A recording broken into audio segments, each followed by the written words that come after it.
நம்பிக்கை நம்பிக்கை நம்பிக்கை நம்பிக்கை இல்லாமல் நாளை இல்லை.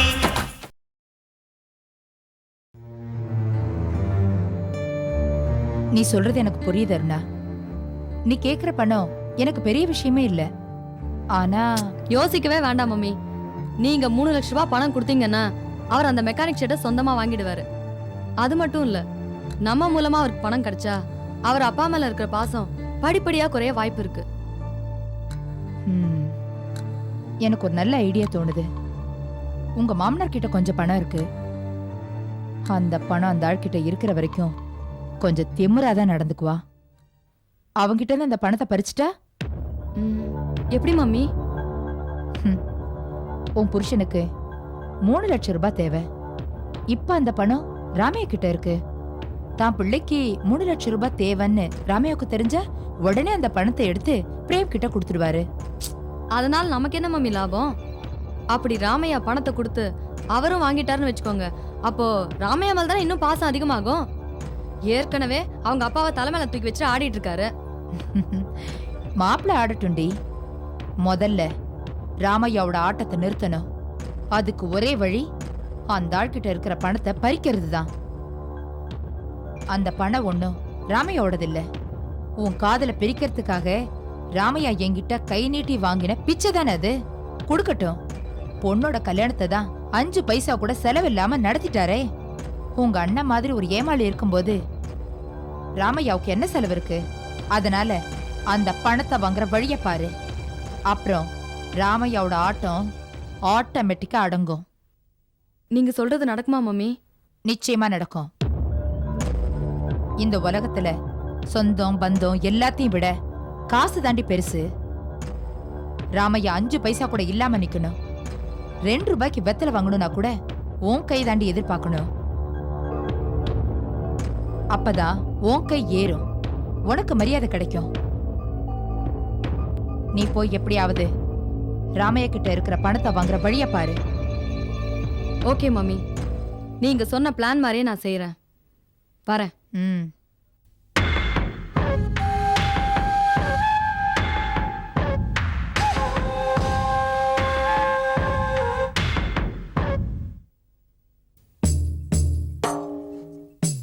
ஐயா ஐயா, இந்தாங்க மோர் குடிங்க. மோர் நான் கேட்கலையம்மா. நீங்க கேட்டதா கொடுக்கணும் ஐயா. வயசான காலத்துல தினமும் குளிர்ச்சியா மோர் குடிச்சா உடம்புக்கு நல்லதுயா. சாப்பாட்டு நேரம் இதை குடிச்சா பசி அடைச்சிக்குமேம்மா. ஐயா, 1 கிளாஸ் மோர்ல என்னையா ஆயிட போகுது? குடிங்க ஐயா. இனிமே நாளையிலேருந்து உங்களுக்கு நேரப்படி தான் சாப்பாடு. காலையில் 8 மணிக்கு கேழ்வரகு கஞ்சி, 12 மணிக்கு 1 கிளாஸ் மோர், மதியம் 1 மணிக்கு சாப்பாடு, 2 சப்பாத்தி, தொட்டுக்க கீரை, 1 கப் தயிர் சாதம், அப்புறம் 4 மணிக்கு சர்க்கரை இல்லாத காஃபி, ஒரு 2 பிஸ்கட்டு, ரவைக்கு உங்களுக்கு ஒரு கேப்பை ரொட்டி, அவ்வளோதாங்கய்யா. அதுதான் உங்களோட தினம் சாப்பாடு. அண்ணம்மா, இதெல்லாம் என்னம்மா புது ஏற்பாடு? மாமனார் உடம்ப சாக்கிரதையாக கவனிச்சுக்கணும்னு மருமக உத்தரவு போட்டிருக்கா. அதை நான் மீற முடியுமா ஐயா? குடிங்க.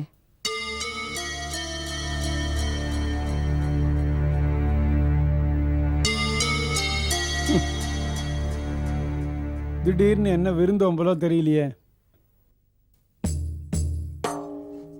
அருணா, நீ சொன்ன மாதிரியே உன் மாமனார்கிட்ட மோர் கொடுத்து எப்படி நடிச்ச மத்தியா? தூள் கிளப்பிட்டப்போ உன் நடிப்பை பார்த்து எனக்கே 1 மோர் கேட்கணும்னு தோணுச்சுன்னா பார்த்துக்கோ. ஏன்? அது சரி, அந்த கிழத்துக்கிட்ட மோரை கொடுத்து எதுக்காக என்ன நடிக்க சொன்ன? எல்லாம் காரணமா தான். பொறுத்திருந்து பாரு. அவர் வந்துட்டார் போல இருக்கு. வா வா வா. அருணா, அவர் சாப்பிட வந்துட்டாரு. காலையிலேருந்து ஒன்றும் சாப்பிடல. நான் போய் எடுத்துட்டு வரேன். என்னங்க நீங்க காலையில கூட டிஃபன் சாப்பிடாம அவ்வளோ சீக்கிரமா கிளம்பி போயிட்டீங்க? அந்த ஷெட்டை வாங்கணும்னா 2 நாளுக்குள்ளே முடிவை சொல்லணும். அதான் காலையிலேருந்து அலைஞ்சிக்கிட்டே இருக்கேன். ஆமா, ஃபைனான்சியரை பார்க்க போகணும்னு சொன்னீங்களே, பணம் கிடைச்சதா? அதெல்லாம் டிலே ஆகும் போல இருக்கு. ஒருத்தன் மட்டும் உடனே பணம் தரேன்னு சொன்னான். ஆனால் 10 வட்டி கட்டணுமா? உழைச்சி உழைச்சி வட்டி கட்டுறதுக்கு தான் கரெக்டாக இருக்கும்னு நினைக்கிறேன். நீங்க ஒரு வார்த்தை சொன்னீங்கன்னா போதும், எங்க மம்மி கிட்ட சொல்லி எவ்வளவு பணம் வேணாலும் தர சொல்லுவேன். இல்ல என் நகையை வித்துக்கோங்கன்னு சொன்னா வேண்டான்னு சொல்றீங்க. நானே முயற்சி பண்ணுறேன் அருணா. நிச்சயமாக பணம் கிடைக்கும்னு நம்புகிறேன். நமக்கு ஒரு உதவின்னா எங்க மம்மியை தவிர வேற யாருங்க இருக்கா? ஏண்டா பிரேம், அப்பா, ஏதோ வட்டிக்கு பணம் வாங்க போறேன்னு பேசிட்டு இருக்கேன். யாருக்கு கொடுக்க போறேன்? எதுக்கு உனக்கு பணம்? அப்பா, நான் வேலை செஞ்ச ஷெட்டே விலைக்கு வருது. என் முதலாளி என்னையே வாங்கிக்க சொல்கிறாரு. நல்ல விஷயம் தானடா. படித்த படிப்புக்கு தான் வேலை கிடைக்கல. செய்யற தொழிலையாவது முன்னேற்ற வேண்டாமா? நீயே அந்த ஷெட்டை வாங்கிடுறா. வாங்கிடலாம்ப்பா, ஆனால் 3 லட்ச ரூபா சொல்கிறாரு. நான் எங்கேப்பா போவேன்? எங்க வீட்டை நான் வாங்கி தரேன்னு சொன்ன மாமா, ஆனா இவரு வேண்டான்னு சொல்றாரு. இதுல என்ன தப்பு இருக்கு? தப்பு இல்லைம்மா. ஆனால் என் பையனுக்கு தன்மானம்னு ஒன்று இருக்குல்ல. சரி, இப்ப இவருக்கு பணம் யார் தருவா? நான் தரேம்மா. அப்பா, ஆமாப்பா. என் செட்டில்மெண்ட் பணத்தை வச்சு ஜெயந்தி கல்யாணத்தை முடிக்கலான்னு இருந்தேன். ஆனால் அவள் கல்யாண செலவு எல்லாத்தையும் முதலாளியே ஏற்றுக்கிட்டாரு. இப்போ அந்த பணம் பேங்க்கில் எஃப்டியாக தான் இருக்கு. நான் அதை உனக்கு தரேன். அதை வச்சு நீ உன் வாழ்க்கையை ஆரம்பி. வேணாம்ப்பா, அந்த பணத்தை நீங்களே வச்சுக்கோங்க. அது உங்களுக்கு பாதுகாப்பாக இருக்கும். உன்னை விட வேற பாதுகாப்பு எனக்கு என்னடா வேணும்? நீ நல்லா இருந்தால் அதுவே போதும். இல்லைப்பா, அது வந்து ஏங்க, அப்பா இவ்வளவு தூரம் சொல்றாரு, ஏன் வேண்டாம் சொல்றீங்க? அவர் எப்பவுமே நம்ம கூட தானே இருக்க போறாரு. அவருக்கு எதுக்கு பணம்?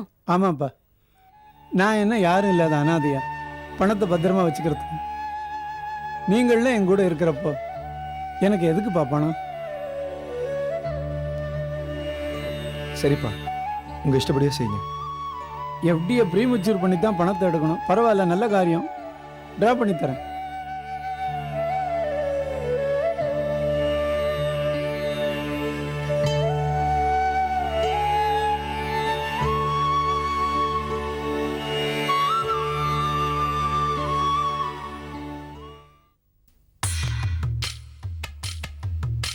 அருணா, என் நடிப்புக்கு ஒன்ஸ் மோர் சொன்னியே, இப்போ ஓ நடிப்புக்கு நான் என்ன சொல்றது? மாமனார் சாப்பாட்டுக்கு லிஸ்ட்டை போட்டு என்னை கொடுக்க சொன்னியே, மாமனார்கிட்ட பணம் கறக்கிறதுக்கு தானே? அப்புறம் அருணா, அப்பா வந்து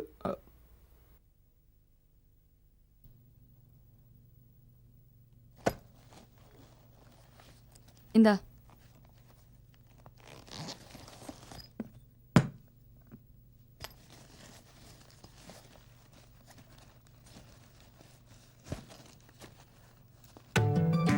டேய் பிரேம், இந்தாடா, இதில் 3 லட்சம் பணம் இருக்கு. நாளைக்கு அமாவாசை, நல்ல நாள், வளர்ப்பிற. நாளைக்கே உன் முதலாளிகிட்ட கொடுத்து ஷெட்டை எழுதி வாங்கிடு. சரிப்பா. அப்பா, ஷெட்டை உங்கள் பேரில் ரிஜிஸ்டர் பண்ணிடுறேன். டேய், இனிமே எனக்கு என்னடா எல்லாம்? என் குழந்தைங்க நல்லபடியாக இருந்தால் பார்த்து சந்தோஷப்பட போகிறேன்.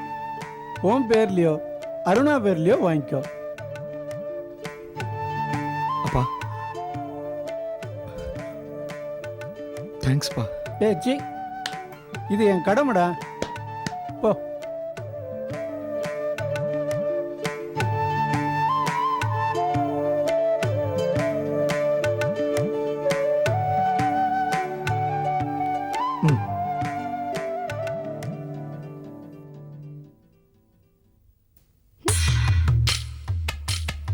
ம். பரவாயில்லையே.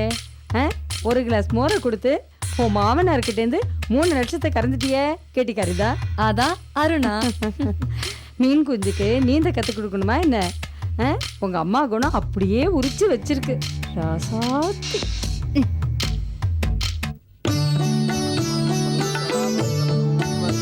நேரம் நல்லா இருக்கு. இப்போ நான் கட் பண்ணுங்க. சரிங்க. அப்பா, ஏங்க நின்றுட்டு இருக்கீங்க? வாங்க, என் கூட வாங்க. வேற ஒண்ணும் இல்லை தம்பி. இன்னைக்கு முதலாளி அம்மாவுக்கு உங்க அப்பா சம்பந்தி ஆயிட்டாலும் ஒரு காலத்துல முதலாளி அம்மா கிட்ட கை நீட்டி சம்பளம் வாங்கினவராச்சே. அதனால தான் பாவம் தயங்கி தயங்கி நிக்கிறாரு. ஆறுமுகம், கொஞ்ச நேரம் சும்மா இருக்க மாட்டீங்களா? இந்த காரை ரிப்பேர் பண்ற மாதிரி முதல்ல உங்க வாயை ரிப்பேர் பண்ணணும். உண்மையை சொன்னாலே பொல்லாப்பு தான். என்னங்க, எங்க மம்மி கையால எது ஆரம்பிச்சு வச்சாலும் எல்லாம் நல்லபடியா நடக்கும். அதனால எங்க மம்மியே ரிப்பன் கட் பண்ணட்டுமே. அப்பா வாங்கப்பா. ஜெயந்தி வாமா.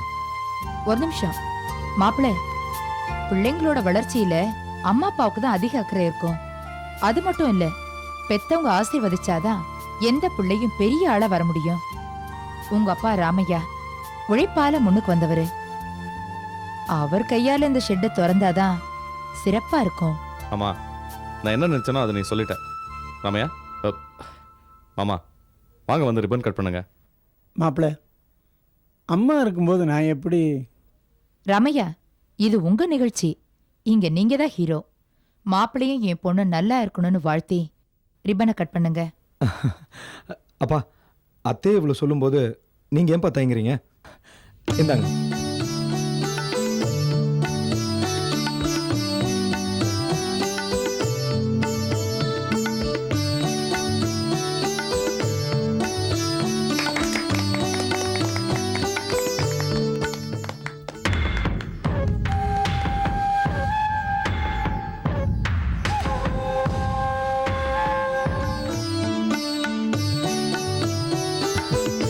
வாங்க.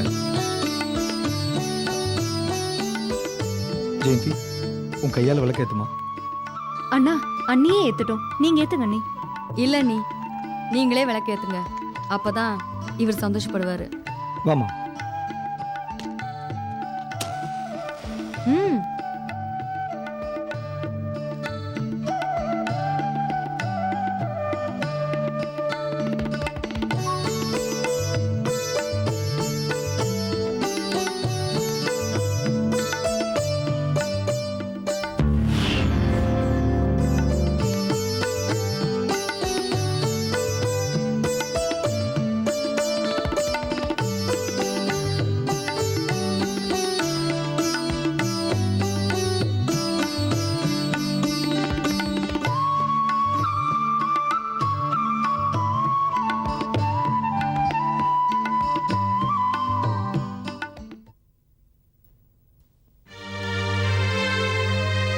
கையெழுத்து போடுமா?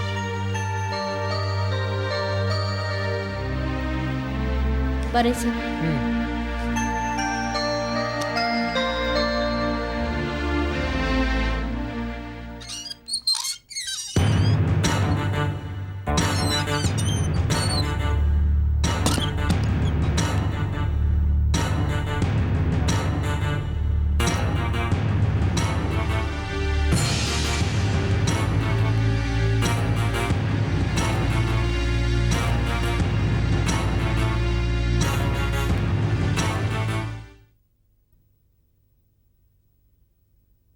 வாட்ச்மேன், ரூமை திறக்கணும், சாவியை கொடுங்க.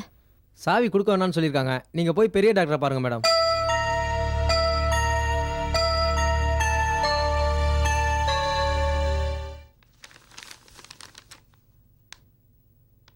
ஜெயந்தி, என்ன அது?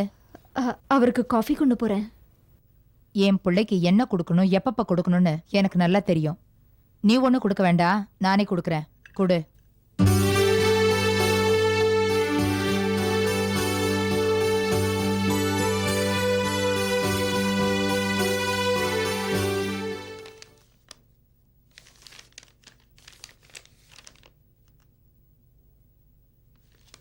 இந்த வசந்த், எப்ப பார்த்தாலும் ஆபீஸ் வேலை தானா? அங்க இருக்கிறவங்கள வேலையை பார்க்க மாட்டாங்களா? ஆமா, 1000 பேர் இருந்தாலும் நம்ம பர்சனலாக பார்த்துக்கிட்டா தானே நிர்வாகம் கரெக்டாக நடக்கும். ராமையா மாதிரி யாரோ 4 பேர் தான் நேர்மையாக நியாயமாக இருப்பாங்க. மற்றவங்களெல்லாம் நம்ப முடியாதுமா. ராமையா உன் மனசுல ஆழமா இறங்கிட்டாரு. அதனால அவர் என்ன செஞ்சாலும் அது உனக்கு நியாயமா படுது. இல்லைம்மா, இந்த காலத்தில் சின்சியராக உழைக்கிறவங்கள பார்க்குறதே அபூர்வமாக இருக்குது. இப்போ உன்னையே எடுத்துவேன். பிரேமோட கேரேஜை ராமையா விட்டு திறக்க சொன்னேன். உண்மையாகவே எனக்கு ரொம்ப சந்தோஷமாக இருந்துச்சுமா. எந்த நேரத்தில் எப்படி நடந்துக்கணும்னு எனக்கு நல்லா தெரியும்பா. கனிவா நடக்கிற இடம் எது, கண்டிப்பா நடந்துக்க வேண்டிய இடம் எதுன்னு தெரிஞ்சு நடந்துக்கிறவன் தான் திறமையான நிர்வாகியா இருப்பான். மாப்பிள்ளையோட மெக்கானிக் ஷெட்டை ராமையாவோட கையால திறந்து வைக்கிறது தான் நியாயம்னு எனக்கு மனசுல பட்டுச்சு. அதான் அப்படி நடந்துக்கிட்டேன். அதே நேரத்துல வீட்ல வேலை செஞ்சவங்கள வெளியே அனுப்புனேன். அது சில பேருக்கு வருத்தமா கூட இருக்கலாம். அவங்கள நான் வீட்டை விட்டு அனுப்பலன்னா என்ன ஆயிருக்குன்னு கொஞ்சம் யோசிச்சு பாரு. திருடினா கூட அம்மா எதுவும் கண்டுக்க மாட்டாங்கன்னு இருக்கிற மத்த வேலைக்காரங்க கூட திருட ஆரம்பிச்சிடுவாங்க. இறக்க குணம் இருக்க வேண்டியதான். ஆனா அது மத்தவங்க கண்ணுக்கு ஏமாளித்தனமா தெரியக்கூடாது இல்லையா? எனக்கு கூட நீ அவங்கள அனுப்பிச்சது கொஞ்சம் வருத்தமா தான் இருந்துச்சு. ஆனா நீ எது செஞ்சாலும் கரெக்டா தான் இருக்கும்னு நான் தெரிஞ்சுக்கிட்டேன். சரி வசந்த், நீ போய் வேலை பாரு.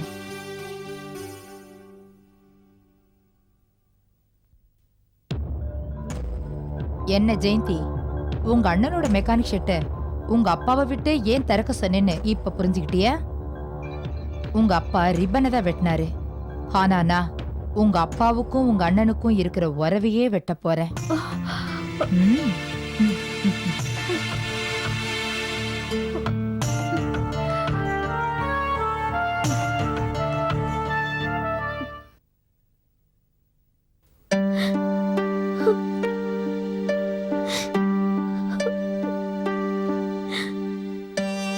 டாக்டர், என்னை பத்தி உங்களுக்கு நல்லாவே தெரியும்.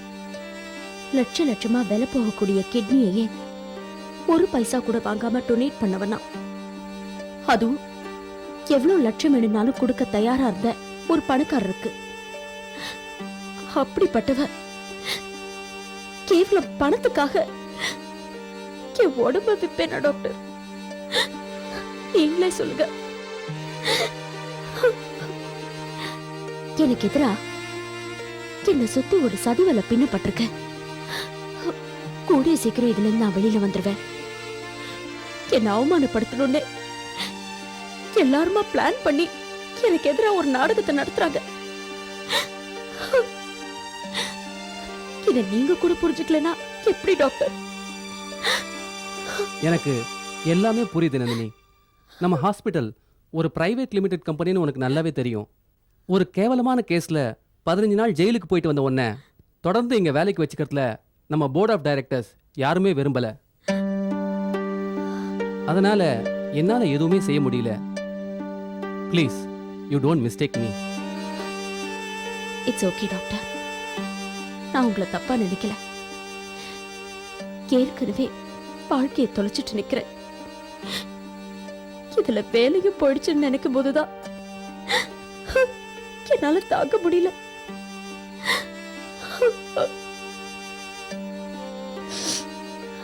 அதுவும் இல்லாம இந்த நிர்வாகத்துக்கு நான் எவ்வளவு உண்மையா உழைச்சிருக்கேன்னு உங்களுக்கே தெரியும்.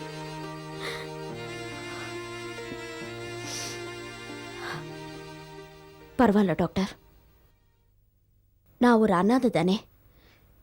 இதெல்லாம் பாதியில வந்த சொந்தங்கள், அதான் பாதியிலேயே போயிடுச்சு.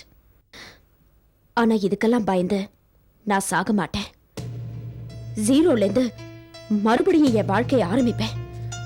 நான் ஜெயிச்சு காட்டுவேன் டாக்டர், நான் ஜெயிப்பேன். இந்த ஹாஸ்பிட்டல்ல மறுபடியும் வேலை கேட்டு போராடக்கூடிய உரிமை எனக்கு இருக்கு. இருந்தாலும் நான் போராட வேண்டிய இடம் இது இல்ல. வரேன் டாக்டர். Good bye.